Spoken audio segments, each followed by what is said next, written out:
What is up, everybody? You know, I always like to start this show off by showing love to those companies who help make this podcast possible.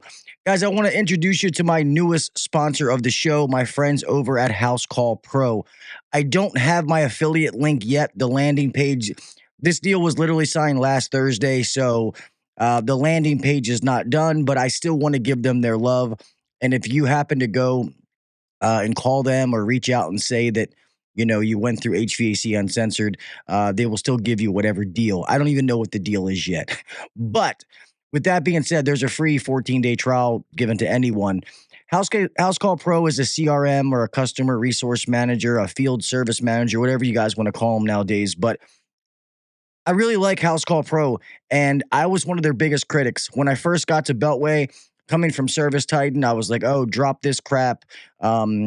This is never going to work. You can't build a business on this. And I'm going to be honest with you. HouseCall Pro has done nothing but prove me wrong every step of the way. They keep adding feature after feature after feature, and they can compete with the big boys. You can run a legitimate business using this software for a fraction of the cost of what some of these other ones do. So we use this at Beltway. We love it. And that's why I felt this was so good. I've tried to represent some other amazing softwares out there, but I don't use them. We use HouseCall Pro. I set the schedule on HouseCall Pro. I know the ins and outs of HouseCall Pro. So if I'm going to represent any software and for me to be true to who I am, HouseCall Pro is it. So if you are looking, any business owners, managers out there, or owners, if you're looking to take your company to the next step and you're trying to keep things organized, go check out HouseCall Pro, and I will provide that link by not Wednesday, probably by next week. I should have the link, and I will start passing it around.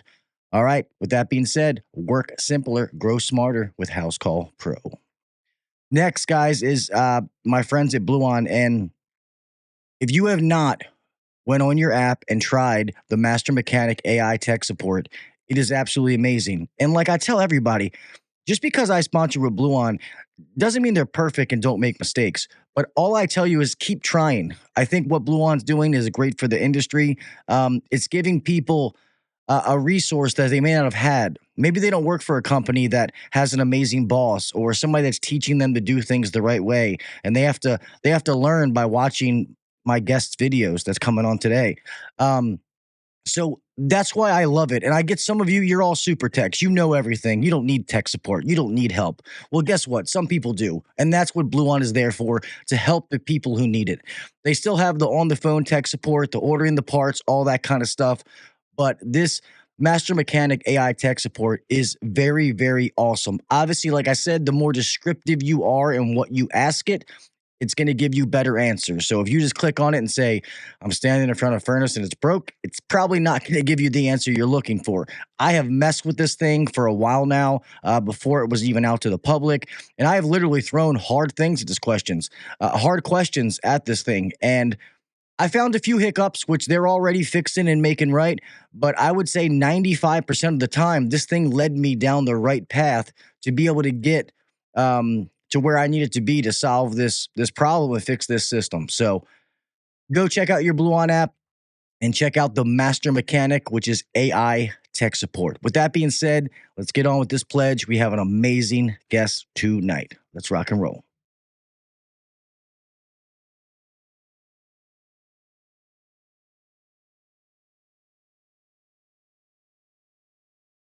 I pledge allegiance to the flag of the United States of America and to the republic for which it stands, one nation under God, indivisible, with liberty and justice for all. God bless the United States, and thank you to all those men and women who defend it.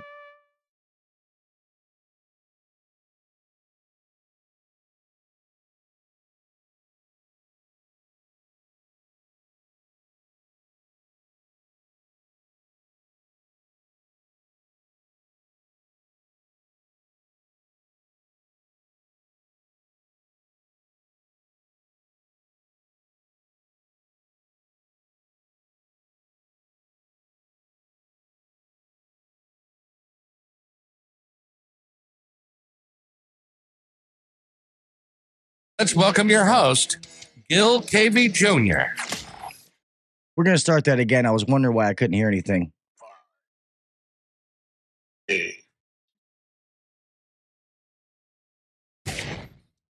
Welcome to the #1 rated HVAC podcast.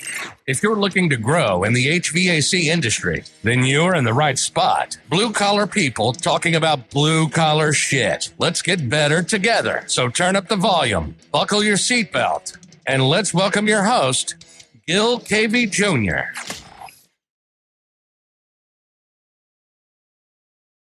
What is up, everybody? Welcome back to the HVAC Uncensored podcast. I'm your host, Gil Cavey Jr. Here we are, a special episode on a Monday night. I got a great show for you. Sorry about that. This is where my daughter's coming here. It was muted, so I couldn't hear it. But anyway, we can cut that out in editing. Guys, an amazing show. I want to say this real fast. Normally, I try not to do shows when friends are doing live streams and stuff, but I have so many friends that do shows every night of the week. It's hard. I know my buddy Chris, HVACR Videos, is doing a live stream right now, which there was no intention of trying to compete. But with my schedule being mixed up, and when you get a guest like what I have tonight is, you got to make it work. So with that being said, I know some of you are going back and forth. You can listen to this or watch it later. You won't offend me if you want to go watch Chris's live stream. He's a good buddy of mine, so I understand. But anyway, guys, an amazing show tonight. It's an amazing week, to be honest. This guest, and then Wednesday, I have my old co-host, Kelly McKay, is going to come on, and we're going to catch up and see what he's up to now. But as far as tonight, I always look forward to talking to this gentleman. It was amazing that I've been able to meet him in person and hang out with him. And like I said, I think it's amazing what he does for the trade, for the industry. And there's no surprise that he has the following and as many followers as he has, because the information he gives out is absolute gold. There's nobody that you can talk to that watches YouTube and HVAC who doesn't know who this man is. So he needs no introduction. With that being said, please welcome Mr. Craig Migliaccio, AC Service Tech. Yo, I really appreciate you having me on, man. I love talking with you, brother. Yeah, man. Same here. I love having you on. Like I told you, it's been awesome to meet you and call you a friend, but as well as being a fan of yours and watching, all the stuff that you've done. Because I always tell people, I'm like, if you really want to learn this industry, I'm like, I can tell you a couple of channels you can watch that'll make you better. And yours is always the first one. Like people that work for me, watch your channel. They'll come in and like, oh man, he made this about ductwork, and I learned how to do this. And I'm like, well, there you go. It's amazing. I always say at the end of every show, like if you want to learn something nowadays, there's no reason to say I can't, or because there's so many resources to you that if you want to know something, you can know it. You know what I mean? Yeah, man. I really, like I said, I really appreciate you. I've contacted you in the past and said, you've been a big encouragement to me, and just how you care, how you treat people, and just how you communicate, and your care for the HVAC trade and those in it. So yeah, I'm glad to be here, man. Thanks, buddy. Well, speaking of podcasting, your podcast has been out and it's been absolutely amazing. So what made you, because I know you're already busy with what you're doing with all the videos and stuff like that. What came about for you to, I'm going to start a podcast? Like, how did that happen? So we, over the years, with YouTube, we've answered a lot of questions, comments that have come in on YouTube, and I found it to become too much, and I kind of had to stop trying to answer all of them. So there's only so many that I can answer. So what we did instead is we made a podcast section and a forum over at our website at acservicetech.com, where people can ask questions there. And if we find questions that we feel are unique and things like that in the YouTube section, we kind of gather all those together and try to answer them in podcast format. And so I had my good friend Ty Brannaman over, and we answered a bunch of the questions. We put together several podcast episodes, and we're looking to make a new podcast basically every other week and put that out as well. But the object is to be able to help people wherever they're at. So if they're riding in a service truck, I just want there to be, questions being answered as they're driving down the road, and just thought and processes that can happen, during that time. And, they're listening to your podcast, they're learning a lot there. And I don't know why we took on another thing to do. Yeah, no, I mean, I get it. I just wonder what it came about because I know all the work that you guys put into the videos and stuff like that. So it's awesome that you started a podcast. It's just more access to you, like we were talking about off air. Like, anybody would, if they get a chance to get more access to you and gain more knowledge. Because I remember when I first started watching videos, you go down that rabbit hole and you go through that phase where you'll watch everything, especially when you're learning something. And I know people do that with you.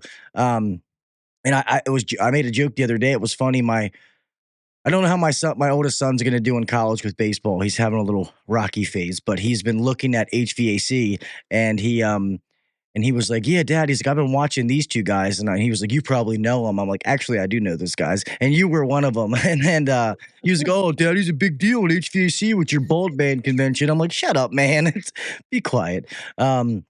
It's amazing to see how many people watch your videos and grow from them. Like, I think you do, but realize how many people you've impacted when it comes to like learning from your videos. Like that's pretty awesome. Like people listen to me and I don't cover the X's and O's like you do, maybe some of the more technical stuff. And I would like to try to get into it, but I guess I never have because I don't want this to sound wrong. Because of guys like you that explain it so well, it's like, well, I can't explain it as good as them, so I just don't. But I think I'm going to give it a try. But I want to try to do more of the technical stuff. But as far as what you do and how many people you've helped, I think it's just amazing. Yeah, I mean, I think we all feel that way. Like I was telling Brandon here that he's like, hey, we could just get this other video out and this video out, and I'm like, man, I don't know if it's going to be good enough. I don't know if I'm good enough. Like you always have that thought, and so it goes to your point. You don't know what it's going to be like until a video is done. There's a lot of time and things like that we put into it, and it is very encouraging when we get to hear people's stories of the impact. That is really cool. I do miss, being able to do it in person more, just to have that face-to-face interaction and questioning and growth, like visually seen right there in the room. But it does take a lot to do the videos and the books and stuff like that. Of course, we do get to go out, and do the different conventions and things like that. So yeah, we're trying. AC Service Tech, we're trying. Yeah. Nah, you guys are crushing it, man. So you guys are gonna be AHR again, right?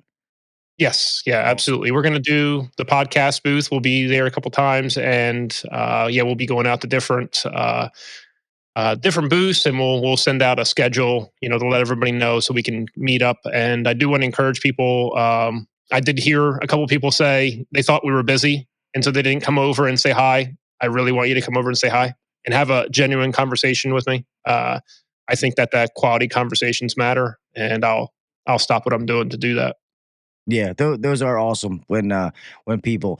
I mean, so you people, the people who listen to him, I'm another influencer, and I feel bad going over when he's talking to somebody else. But this is the chance that you get to meet people. AHR and these conventions has been amazing. How many, being able to meet you and so many other people, being able to meet different people. It's awesome because you can talk on these podcasts, and then when you tie it in to meet in person, it's amazing the friendships and stuff that you can build from this. I love it. I've met so many people that I call really good friends that I talk to more than people who live down the street nowadays. Like my hat, Tersh Blissett.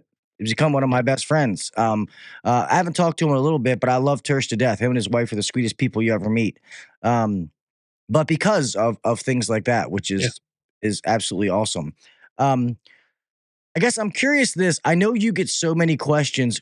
What is probably like the biggest, if you had to pick like a range of like a topic that people ask the most, like, are they all over? Is it more like refrigeration based questions, like sequence of operation questions? Like, is there one that pops up a lot that you're like, I should make another video about this because I get the question so much? Um, I think they're all over the place, really, and it really depends on the season and the topical instances. And so, a lot of times, it's somebody doesn't know where to start, really, with like a gas furnace, is not turning on, and they don't see an error code or something like that, or it's intermittently working. Um, Intermittent problems. A lot of people want to just know procedures, what we think is the best procedure, or what we think is, say, the best tool or something like that. There's a lot of vacuum procedure questions. There's definitely a lot of those. And there's a lot of manifold questions and mini split questions. That's what led us to make that book, really. They're all over the place. I couldn't land on just one, but sometimes it only takes one question to spark that creative juice, say, in me, to say, you know what, we could attack this from another angle, because we might have done a video that was related to it, but then I'll get an idea based on maybe on somebody's question on like how I could try to communicate this differently in a better visual way so that somebody can understand it. Like, one thing I'm thinking about right now is the condensate traps. I know it's not really that season right now, but like a package unit or air conditioning condensate trap, and how, if there's not water in it, it's not going to allow the water to flow out. But I think I have a better visual idea of something I would like to try to convey to everybody in reference to that. I'm actually glad that you brought up mini splits, and I know that we didn't talk about this beforehand, so I hate to be on the spot. But speaking of mini splits, like I get a lot of people that don't understand, like mini splits are very hard for them. So if you had to, like, some of the biggest myths that people think are harder than it is about mini splits, what would you say to simplify that? Like, The myths. Hmm.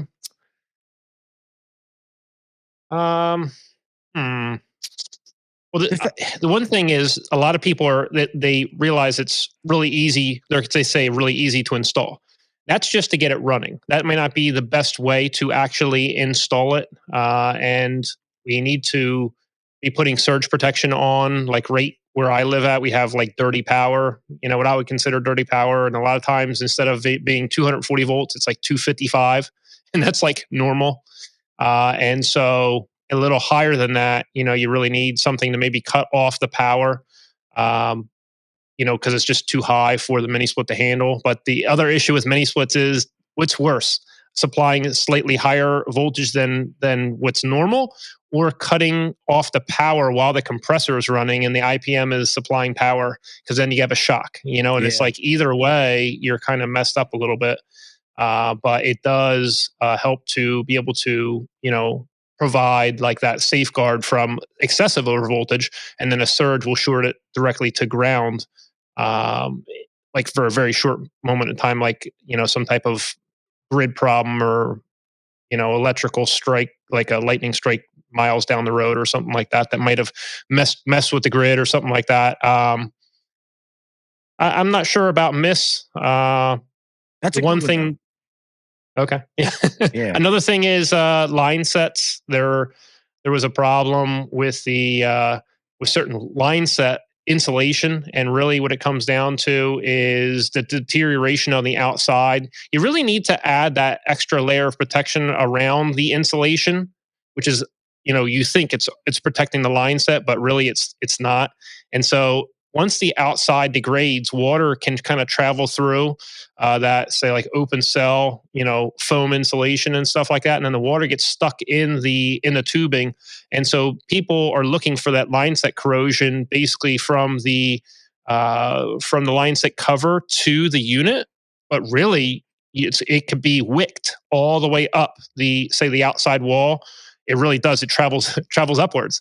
And you could have that line set corrosion up high. And so, like, line set corrosion is one of those things that people aren't really paying that much attention to, but you really want to wrap your line set with your nylon tape, or provide like a some type of guard over that from the line set cover to the unit. Like Airex makes that layer of UV coated wrap that you can wrap from one point to the other.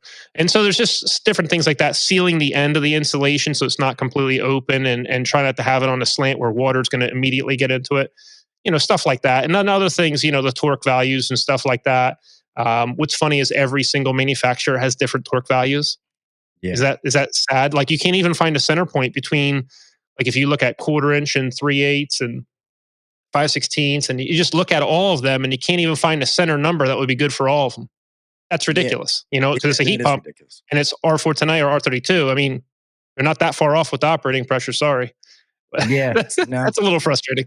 No, I agree that is frustrating. And I know a lot of people have, when there's like wiring things and people don't understand the codes because there is a lot of, resistors and, things in there that if, they go out and they're sensing their things. Like I had a guy that, he would always go out and, hey, this fan in here is running really slow. The people say it's not keeping up. And I'm like, it's probably a refrigerant problem. There's that little resistor that's behind the coil. If it's not sensing the proper coil temp, it's going to slow the fan down. But a lot of people have issues. There's a few questions. I saw some of your questions. Please make sure you put them in all caps so I can see them. But a lot of people have issues with charging. So I guess if we want to go over that properly, like once you get it and properly knowing what it's supposed to be when you go to check a mini split. So yeah, you hit on a good point there, and that was making me think, oh yeah, we need to cover that as well. So presently there is no manufacturer that I'm aware of that gives you a target superheat on a mini split running, say, in air conditioning mode where it has just a single port on the vapor line. Nor does anybody give you a subcoin, but we'll get into that in a minute. That I'm aware of. I'm not, you could have another manufacturer come up with this because I've been mentioning it and other people have been mentioning it for a while. Like, why don't we? Even when you have like the emergency cool button or emergency air conditioning lockout button, hey, that should lock the indoor metering, or I'm sorry, the outdoor metering device at a specific opening size, the compressor ramped up fully, the outdoor fan ramped up fully, and the indoor fan ramped up fully. But you don't really know what the percentages of those are, and if the accumulator tank in the outdoor unit or both accumulator tanks are fully drained of refrigerant in order to then check the refrigerant charge. Even further to that extent, they might want to be supplying outdoor ambient and indoor wet bulb temperatures as well when you're doing that, even though there's an EEV to give you, a target superheat. So, number one, we don't have that. So what some guys are doing is they'll run around and they'll press that button, and they'll turn the power off, they'll turn it back on, they'll press that button, they'll let it run for like 5 minutes, and then they're trying to add a certain amount of refrigerant until they get to a certain amount of superheat because there's only one available port.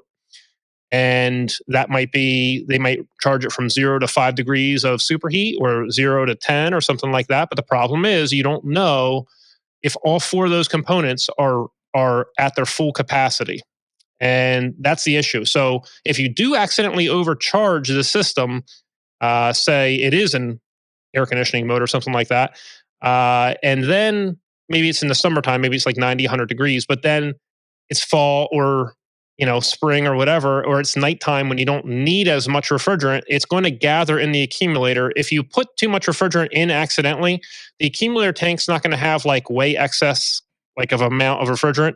And so what'll happen is it'll go over the tubes on the inside of the accumulator, and that liquid will come into the compressor and damage the compressor because it'll have liquid instead of vapor entering. So that's one thing. The subcooling is an issue because you can't. The EEV, there's only one metering device in a mini split, by the way, and so it's in the outdoor unit. And so if you're trying to measure quote unquote subcooling at the outdoor liquid line port, if you want to call it a liquid line, you're not going to get subcooling there because you have the EEV before it. So the EEV is going to lower the high pressure subcooled liquid to low pressure low pressure liquid, and a little bit of flash gas is going to be in that line.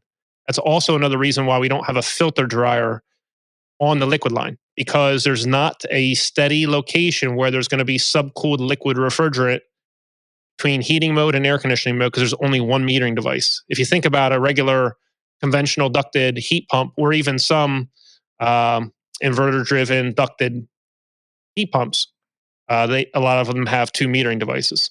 So we're not talking about the mini split air handlers, that are still connected to the side air discharge unit that only have 1 metering device, but those that have 2 metering devices, the bi-flow liquid line filter dryer is in between both of them.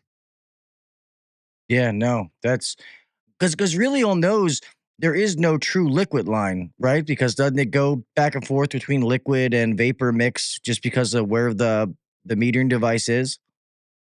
Yeah, so in air conditioning mode, you'll have traveling from the outdoor unit to the indoor unit. You'll have low pressure liquid and a little bit of flash gas.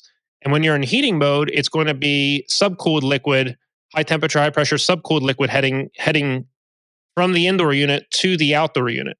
And so you don't always have high pressure subcooled liquid refrigerant. Sometimes you'll have low pressure and sometimes you'll have high pressure. And so you got to remember that in air conditioning mode, that's why we have insulation over that small liquid line. It's because it's low pressure and it's going to attract any humidity outside of the line onto the line.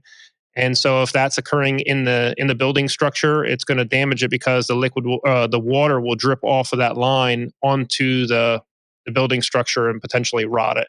So that's why you have to have both of them insulated. And it's funny, at least around here, a lot of the counties and codes, municipalities, even for standard HVAC systems, are making us insulate both lines now. Um, so now it's just kind of getting used to it. It's almost all the counties around here are making us do that. Do they have to do that up there for normal HVAC systems? Insulate the liquid line as well? I haven't heard that really being enforced in our area in New Jersey, but it's all of that stuff is coming, and you just got to be aware of it. And the reality of it is, especially since we're now putting in more heat pumps, that's needed more anyway, just for efficiency reasons. So you're not losing the heat out of that line. Yeah. So I know people do it, and I won't sit here and lie. I say that I never have. As far as when you are charging a mini split, most people say that you can't just add refrigerant; that you have to dump the charge, like recover it, see how much it is, and then weigh it back in. That is the way that you should be charging mini splits, correct? Like you shouldn't just be adding refrigerant because you're just guessing. Yeah, you are guessing. I wish there was a clear, like almost like a sight glass on the accumulator. Like that would be cool. But there's not, and it would have to be a large sight glass, by the way, anyway, on the accumulator itself. But so it's not an excuse when somebody says, "Oh, on a mini split, you have to recover the refrigerant out and then pressure test it to try to find where the leak is." Or really, when you're recovering it, you're actually comparing the recovered amount of refrigerant to the factory charge plus the any additional line set length that may have been added worth of refrigerant. So you're comparing that to the unit. So if it's low on refrigerant, then you need to pressure test it with nitrogen, try to figure out where the leak is on the system. Then release that nitrogen, vacuum out the system, do your standing vacuum test, or also known as the decay test, and then weigh in that exact amount of refrigerant again. So you're breaking the vacuum with the correct amount of liquid refrigerant from the bottle. So that is not an excuse. That's not, even though it sounds like somebody's maybe being lazy and saying that, oh yeah, that's it. That's the only way. Unless somebody can, you know, show me a manufacturer's manual that on a mini split that says, we can charge it while it's live, which I would be in favor of. This is the only way that we can actually do it and know actually how much refrigerant is in that system. Unfortunately. Yeah, no, that makes sense. Somebody, I got to say this real fast. Virgil Kane from Manchester, England. So thank you from across the pond there. Um, and I know, like, one thing, and these might sound dumb questions. I just want to make sure that I give out the proper information. So I've always, especially on any inverter system, I always put on, whether it's ductless or standard, is surge protection.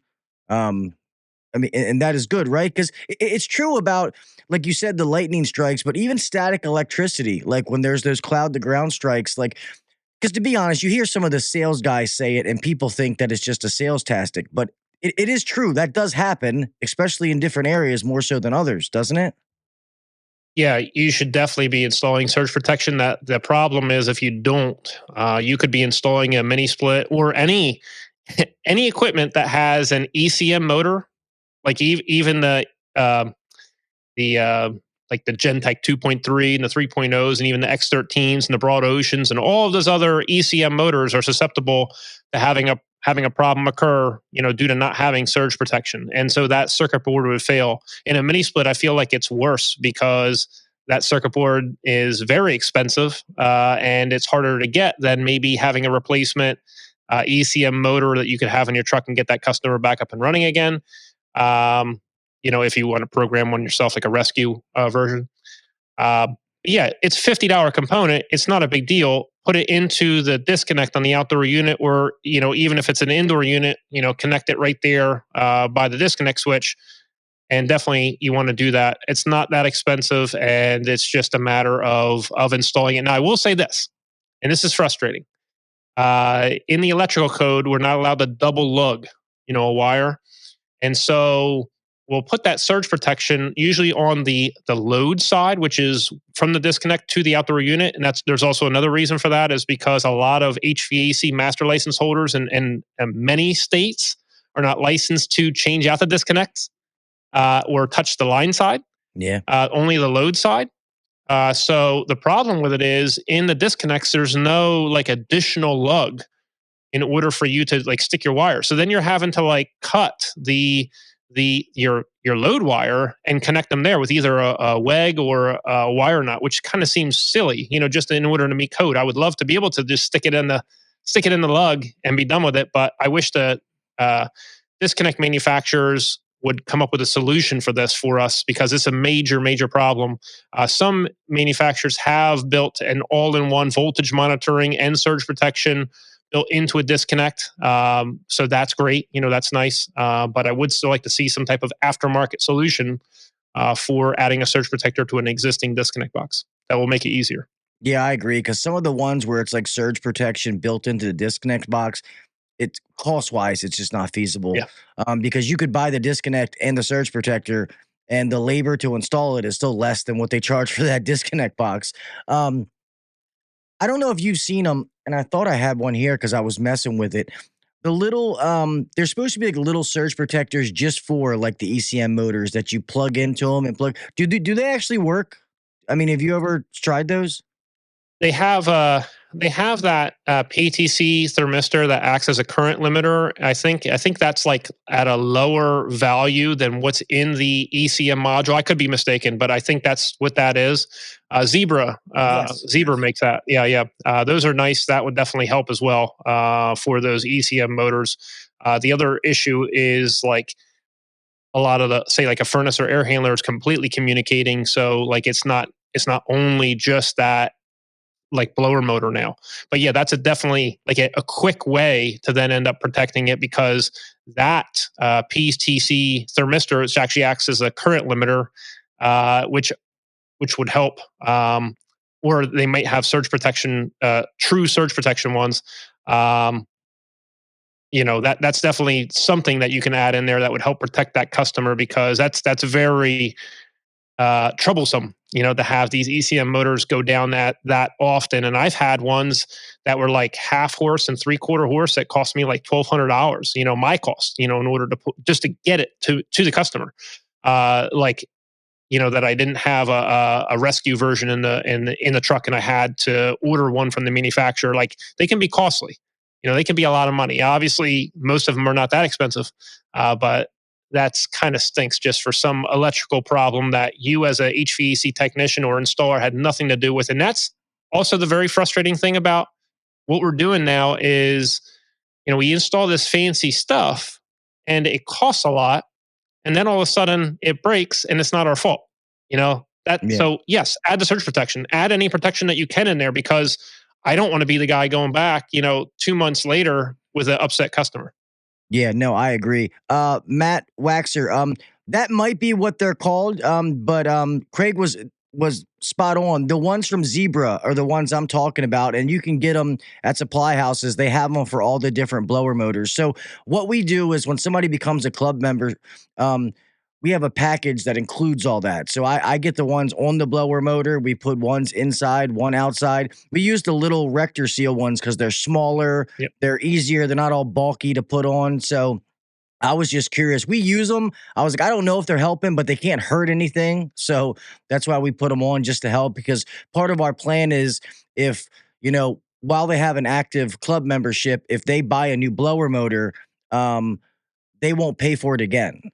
So obviously we want to try to protect it while they're under an active, because if it goes bad and then a brand new one, it's a 5-year-old, 10-year-old system, and we put in a new one and it only lasts 2 years, well, then we did something wrong, So we want to try to make sure that that doesn't happen. I was just thinking of something else and forgot what I was getting ready to say. Um, Yeah, I'd always add in that extra protection, because it's going to cost you. Like yeah, if you're having the warranty it, you want to protect yourself as well as them, protect everybody. That's like the most frustrating thing for us is when we take all of this uh, care, for the customer, and then something happens and the furnace goes down and it's just not our fault. It's like, man, that stinks. So yeah, you just got to be aware of all the different safety devices and things that like that you can put on, and how to not have the system fail. Like it's just a lot more complicated, than the older systems where you had all the parts in the truck all the time and you could always get the system up and running. That was a long time ago, obviously, by the way. yeah. And you're right. And it's harder to get stuff. And when people buy these fancy systems, I always want to go back with OEM stuff. If it's a cold or a hot day and I got to put in, an aftermarket to get them running, then yes, I will. But I'm always going to come back with the OEM. If they bought a fancy communicating system, I don't want to downgrade it by now putting in some dumb motor. That to me, that's not doing a good job. Um, I know some of the gas furnaces, I used to always want those little plugs like I was talking about for the motors, for the inducer motors, because some of those were ECM technology. So I was like, if we can get them little plugs for them, I'll plug on everything I can plug in, just to try to help. And that's, so I'm glad that I asked you, because we've been using them. I just didn't know if they actually worked, and they're not that expensive. I think they're like $20-$30. So I haven't like tested them to try to break them, quote unquote. I do that with a lot of things, try to I just wait to see the tolerances, like to see how it works and stuff like that. And I do that also to try to explain how things work and how, just for people to be aware of them. But I have not done that with that particular part. yeah. Well, if you ever do, let me know, because I'd love to know the answer to that. The other question I have about some of the mini splits is when you replace the outdoor boards and they don't send the thermal paste with it. So, and then sometimes trying to find it is hard. I had a couple. Um, some manufacturers will, in the box, will come with like a little, just enough to be able to put that back on, and then others don't give it to you. And I think some people, if you don't know that needs that, they're putting in a board that's not going to last very long. That thing's going to heat up and it's going to blow again in just a matter of not that long. Yeah, you definitely need to have that in the truck with you. And the mini split manufacturers, I don't want to say the good ones, but like the ones that are trying to reduce failure due to like dust gathering on the back of the coil or something silly like that, not providing the air, especially in the corner, like where I the the circuit boards are. You know, when you have dust there, it blocks the airflow from being able to lower the temperature from the heat sink. So what some of the manufacturers are doing now is they are actually making a refrigerant circuit to end up cooling the board. And so they might do that even for 2-ton and even 3-ton smaller residential systems. And so they're kind of making it its own zone in order for the refrigerant to absorb the heat from the IPMs. Mm. Yeah, no, that would be cool. I think a lot of times when it comes to ductless systems, everything is so smashed in. If you take the top off, like the board's upside down, that it's intimidating. And I know I was intimidated until I started messing with things. And to be honest, I messed up a few. I made mistakes. Thank God they were under warranty, but that's how I learned, because I was doing I wasn't sure. It looks like some of my friends over at the Misfits of HVAC, Mr. Jennifer Manzo and Ryan, they said, Gil, ask Craig if he'll come on the Misfits of HVAC podcast, which is Saturday nights. So there you go. I Yeah. asked. Sure. Thank you for the invite. Yeah. Yeah, Just they do an awesome show. ask Gil for my contact. Yeah, I'll hook you guys up. I'm a matchmaker. Thank you. Like, the other thing I wanted to go ahead. I did want to say one thing, if you don't mind. I was thinking about it earlier. When people are talking about subcooling and superheat, and they're thinking about single speed and 2-speed systems, and even VRF systems where you're monitoring all of these things, and you have pressure transducers and stuff like that. In these smaller residential, like commercial mini splits, what's actually happening is they're monitoring the temperature in both of the coils. They're monitoring the indoor temperature, the outdoor temperature. They're running the fan in order to circulate air, at least when you have a remote that's not a thermostat. And so they're making decisions for operation based on all of those temperatures. And so they're not actually always in locations where they're measuring superheat and subcooling, those thermistors. They're actually just finding the temperatures at those locations and working with the programmed parameters from the factory that produce efficient superheat and subcooling. And so it's actually working that way. And it's making adjustments for the compressor like that. And so like you might see a high superheat or something like that of like 20 or 30. If you see like 30 degrees of superheat or something like that on a mini split, yeah, you're most likely low on refrigerant charge unless the EEV is shut. Maybe it's rusted or the coils are burnt apart or something like that. Or they don't really jam up that much on the inside. Though I have heard of different people pressure testing them too high, and I guess the threads get stuck. I have heard of that several times actually, which is kind of funny, but it's an odd way for an EEV to break. But I just wanted to point that out. It's all of the thermistors and the pre-programmed algorithms on the EEPROM chips on the main board at the outdoor unit, and that's really how it's functioning. And so, if you have those thermistors that are out of calibration, it's not going to be working very efficiently, and that does happen or can happen over time, and even just due to stretching on the wires and different things like that. And it's also a big deal when you see these outdoor mini splits are turned and the sun's beating on that outdoor air sensor, and it thinks it's warmer than it actually is. Outside, it doesn't operate effectively. Yeah, no, that makes sense. I know we started a little late, so we're probably about 15 minutes left with a few more questions. One that I wanted to ask, and I've always been curious with some of these. I have a wiring one, but I'll remember that. I don't want to forget this other one. Mitsubishi has like the hyperheat, or these ones that in heat pump mode can go down to lower temperatures. Is that because it's just the compressor can run at higher RPMs? That's what makes that be able to do that? Or am I 100% wrong by saying that?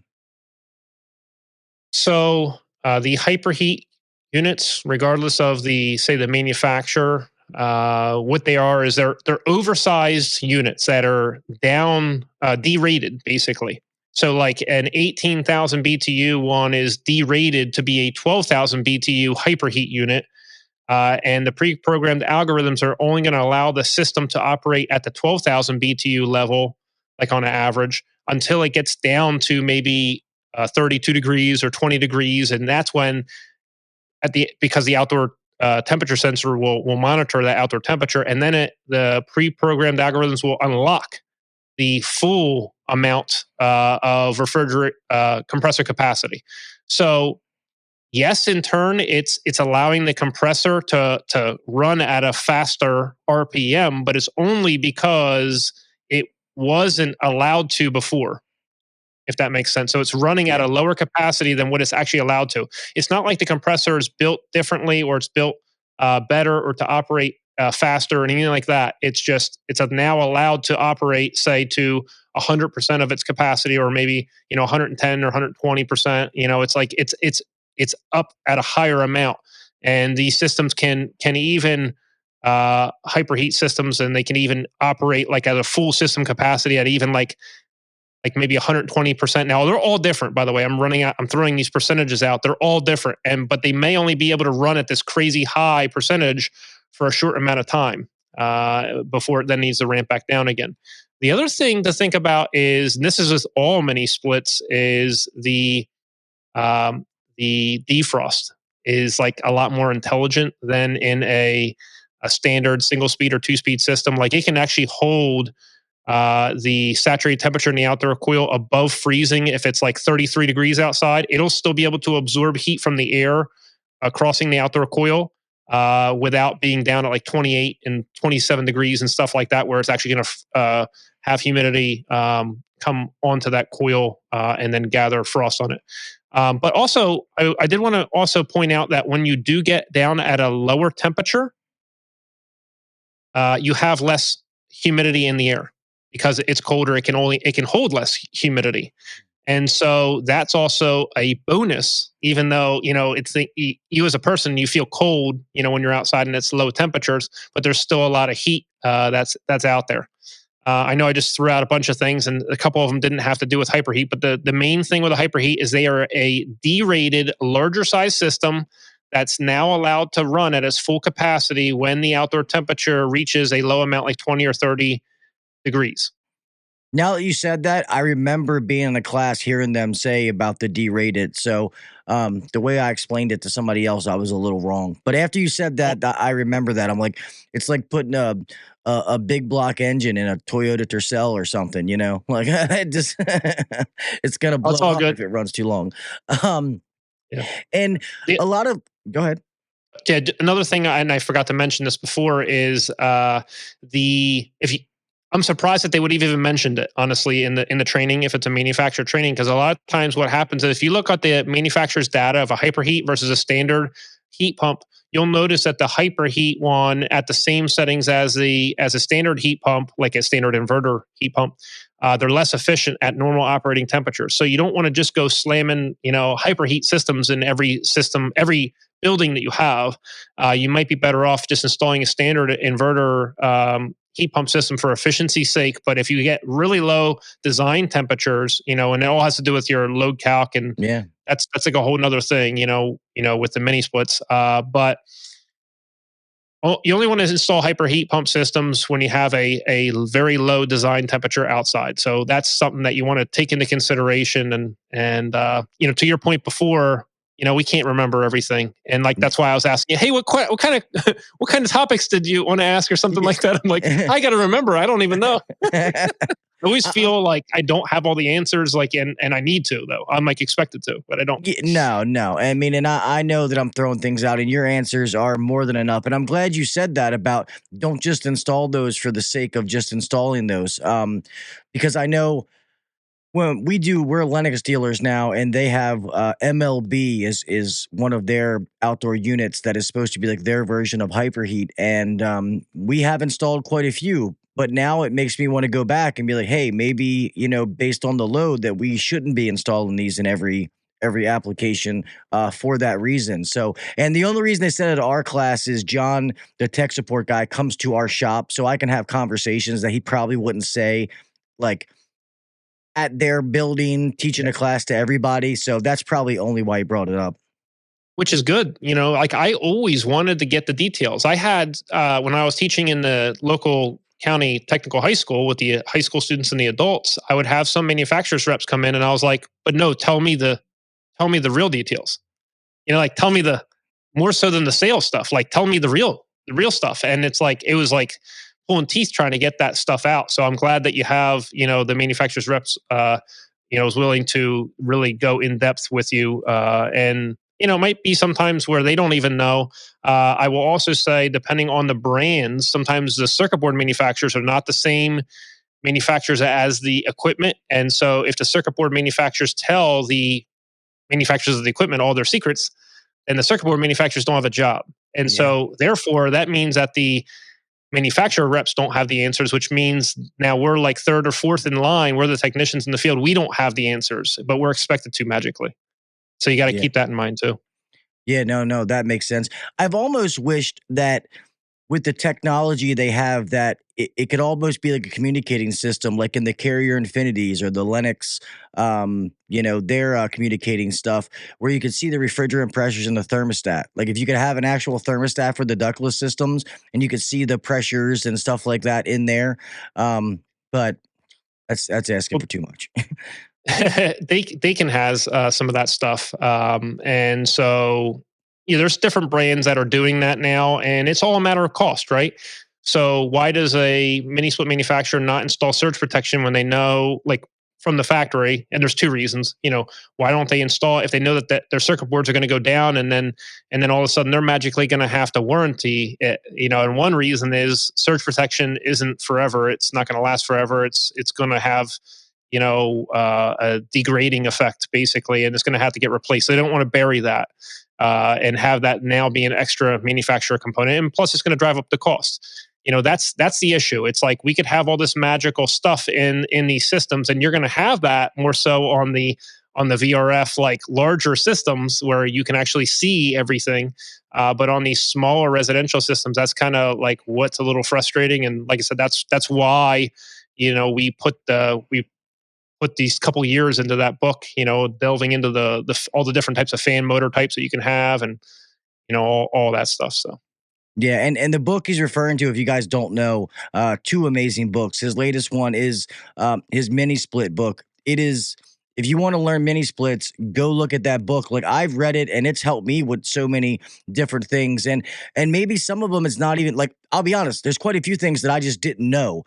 Some things were good that now it's easier for me to explain to others. Like when I'm trying to teach my guys, I can put it into terms that make sense that they're going to understand. So that's one thing I love about him is it's information, but it's consumable information, because sometimes you get books where it's great information, but you might as well be talking in Chinese, because you get fatigued by trying to learn. And I will tell you, not just because you're sitting here, that both of your books are very consumable to learn. Like it's very good information that it's easy to learn, and it's not hard to like follow along.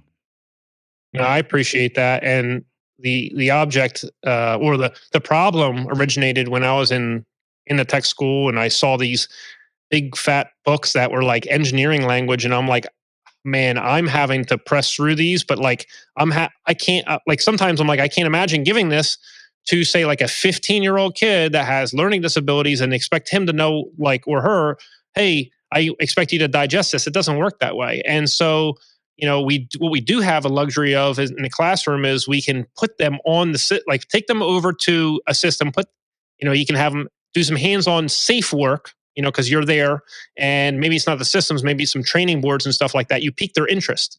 Then you bring them to the front of the shop, and then you can, go in depth and get them further. And then you can answer some of the questions that they were struggling through. Sometimes it takes struggle.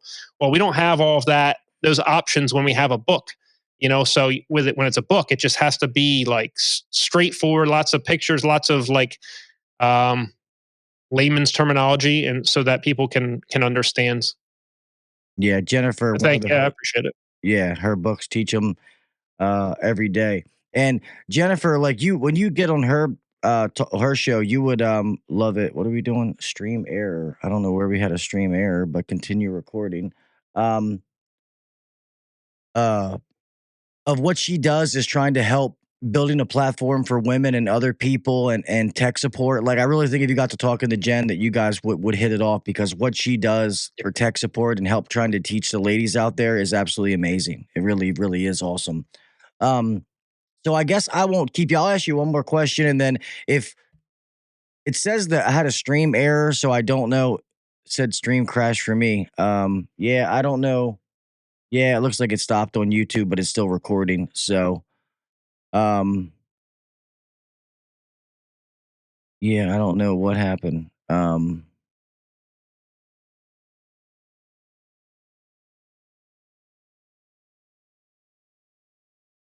Yeah, I guess the stream ended, but so this will just be in the audio. Let me put in here real fast and tell them. Um,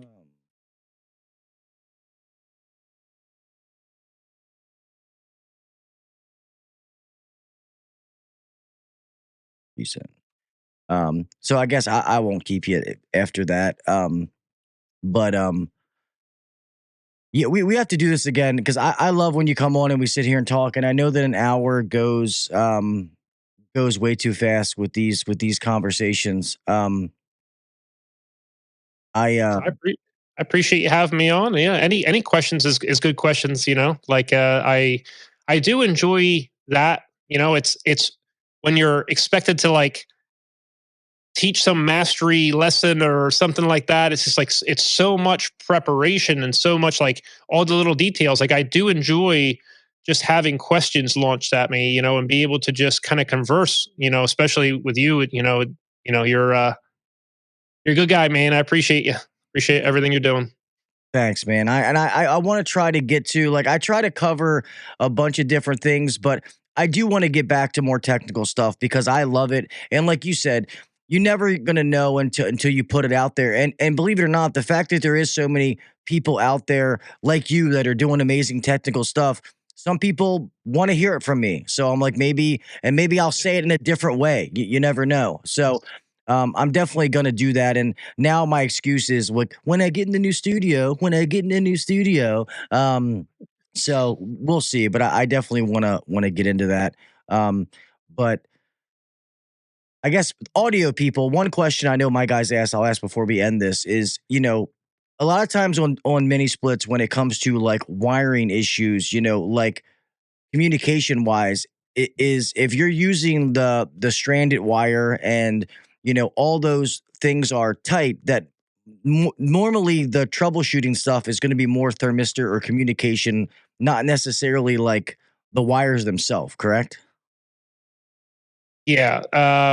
Some locations they were required to have a disconnect at the indoor unit, even though you're getting We do. power of the indoor unit from the outdoor unit. So there's another layer of higher resistance value there with solid, sections of brass and stuff like that.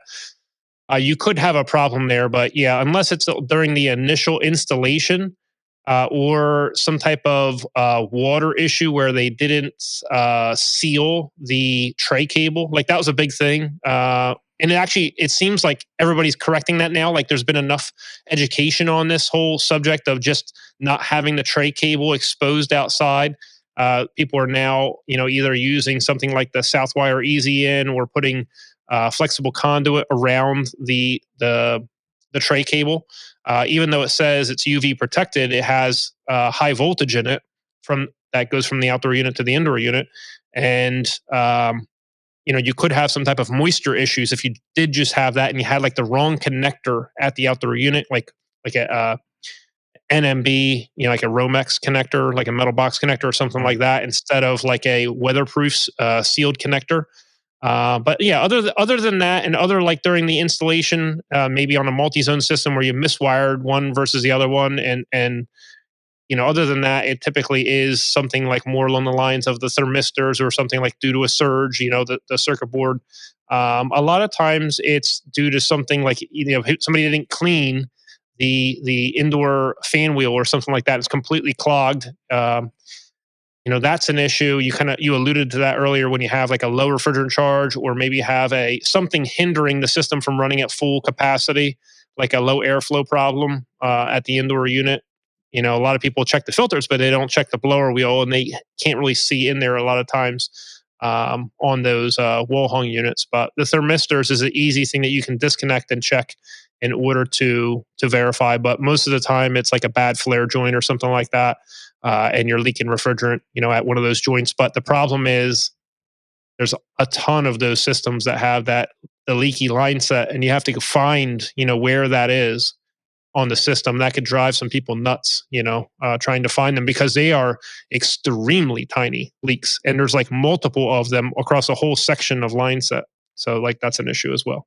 Yeah, because I know it was hard for our guys because they would. So we always put the line hide over top of them, and a lot of times they were wrapping the lines, like wrapping it all the way down with like the UV protectant, even though we were going to put it inside.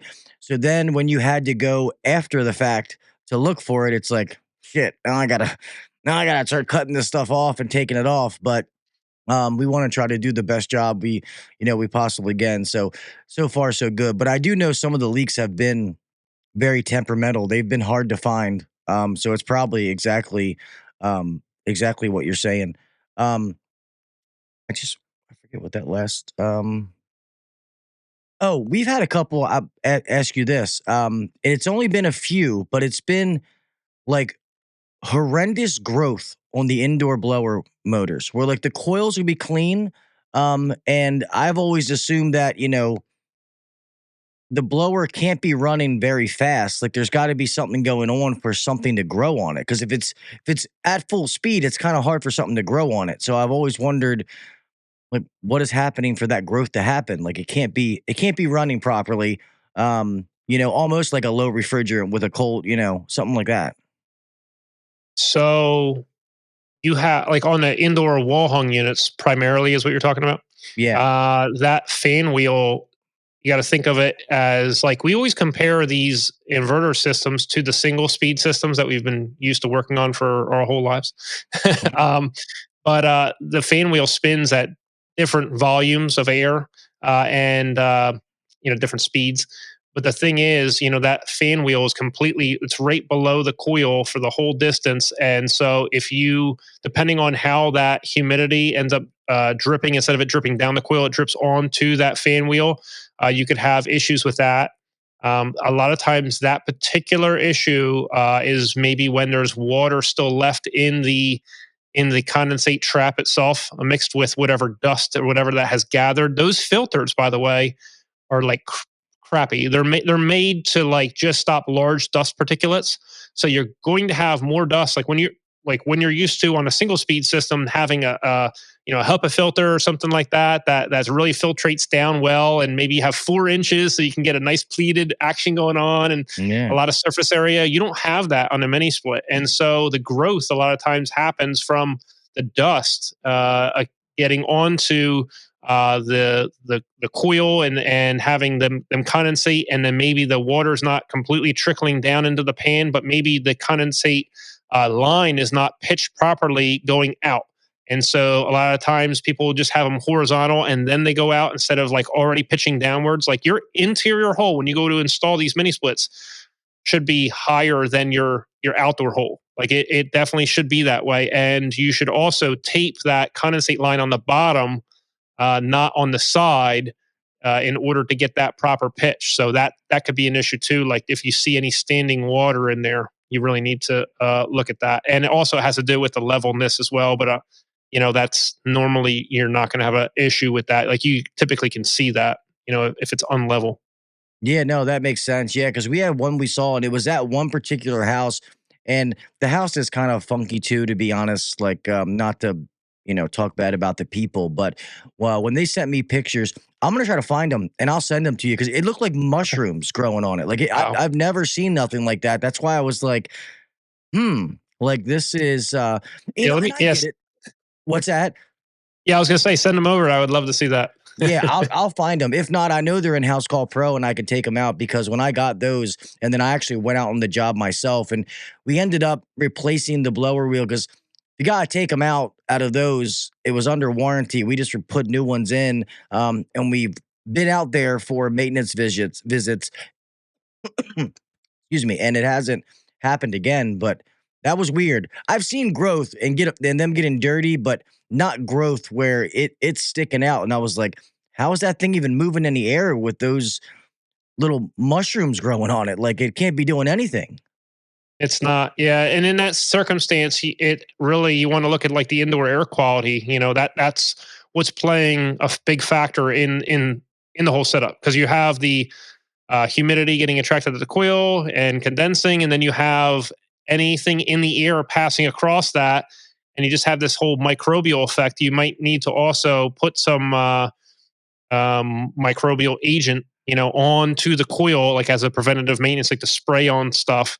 As long as you leave it on there, it's not like a cleaner; it's like an add-on specifically for that type of stuff, and that would probably uh, reduce that from happening in the future. Hmm. That's a No. rough one. It Yeah. definitely has to do with the indoor air quality. There's something And there's and something amiss. There's something wrong there, like with maybe like all kinds of stuff. Like it could just be it could be smoke. It could be this. It could be that. It could be mold actually already being in the house. It could be all kinds of stuff. Like uh, well, That's And the thing this you need to house look at. has like that mildewy smell.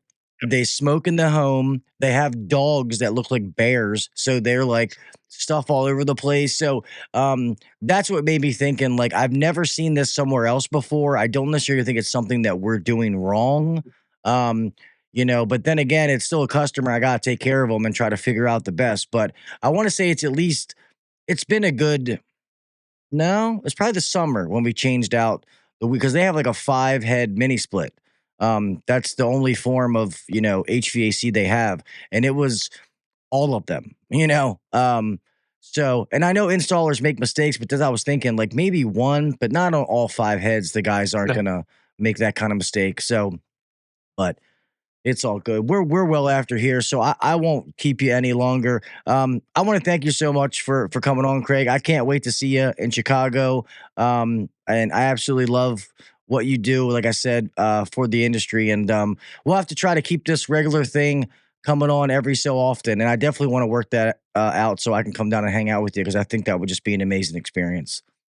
Sure, yeah, that would be awesome. And like I said, you're more than welcome. I'd love to have you over, and I'm sure we could really put some nice content out for everybody to be able to learn, be able to invest in themselves and invest in other people and stuff like that. So once again, I really appreciate you. I reached out and said, hey man, are we gonna do this thing again? And I really appreciate you having me on. And you're awesome guy, so I appreciate you. Thank you very much, man. Likewise. I guess I feel like I knew you started the podcast and you're a busy guy. So I always feel like when I reach out to somebody, I'm bothering them. So that's why when you reached out to me, I was like, yeah, of course, man. You can come on the show anytime. So that's why I say we'll stay in touch and do it every so often. Plus, it gets me getting back to some more technical things that, people love that. I mean, my channel was created for techs. Even though I've grown in my career as far as management and I try to share a little bit of everything, I really want to get back to the X's O's. And like I said, and when you're on here, there's nobody better to talk to about the X's and O's than you. So, yeah, me ranting again. So thank you for coming on, man. I like I said, I really do appreciate it. Keep making killer content, and I can't wait to have you back on. I appreciate you, man. Thank you. Thanks, buddy. Go ahead and close this out for the audio people because there's no video people. Thanks everybody. Listen to this. For the people that were watching this, I don't know why the video crashed. It's still recording and everything, so I'm not sure what happened with YouTube. I apologize about that. But another amazing show. I love having Craig on. The conversations we have. He's a very smart man, and like I said, when we talk about different topics, he explains it so it's consumable and people learn. So anybody who listen to this, I know you learned some things about mini splits or any technical topics we may have talked about. If you want more, go check out Craig's books. You can buy them on Amazon or you can go to acservicetech.com to his website. He has everything there. You can buy his books, his quizzes, get all of his content. And there's so many resources there to make you a better technician. So go check that out. And obviously his YouTube videos. I still watch some of those before I got to do a service meeting about something. I'll do a little recap on one of Craig's videos so I don't sound like an idiot when I'm trying to explain to my techs. Because sometimes just because I know, I got to make sure I can teach this to other people. So sometimes a little refresher doesn't hurt anybody. So definitely go get those books. I have them. They're amazing. I read through them and I've learned. It's made me better. So what I knew, now I just added some more on top of it and it's made me better. And then also to be able to help our team as well. With that being said, make sure you follow the podcast on all the social media sites. Make sure to also go check out the AC Service Tech podcast that is out. There's been some episodes with him and Mr. Ty Branderman, two very smart guys. So if there's something tech that you want to learn, those two are the ones to answer your questions. So make sure you like all that stuff on social media. Try to get it out to more so we can get it out to more people and keep this thing going. And with that being said, remember, be safe out there. I want all of you to make it home the same way you left. Keep your head on a swivel when you're driving. The roads are crazy. Make sure that, the breaker's turned off. I always say this, but I see it. I don't care if the guy you work with is your best friend and he goes, yeah, the breaker's off. Double check it. Just make sure. Maybe he accidentally hit the wrong one or it was marked wrong. Double check it. Be safe. And then just keep learning. Try to do what the next guy or girl is not doing. Keep pushing yourself to get better at what you do. Give back to the industry. It doesn't matter what knowledge points you are. Maybe you see somebody who's normally upbeat every day, and then all of a sudden you see him down for a couple of days and you say, hey, man, is everything okay? Maybe that's exactly what you were supposed to do. Maybe that person was having really, really bad thoughts, and by you asking them how they're doing, you just changed their life. So just remember, do your part. I feel like in this world, if we all do our part, the world would be such a better place. With that being said, I love each and every one of you. I thank all of your support. Come back here Wednesday, podcast I have with my good buddy, Mr. Kelly McKay, my original co-host, and catching up with him. With that being said, I'll talk to you mofos later. All right? See ya.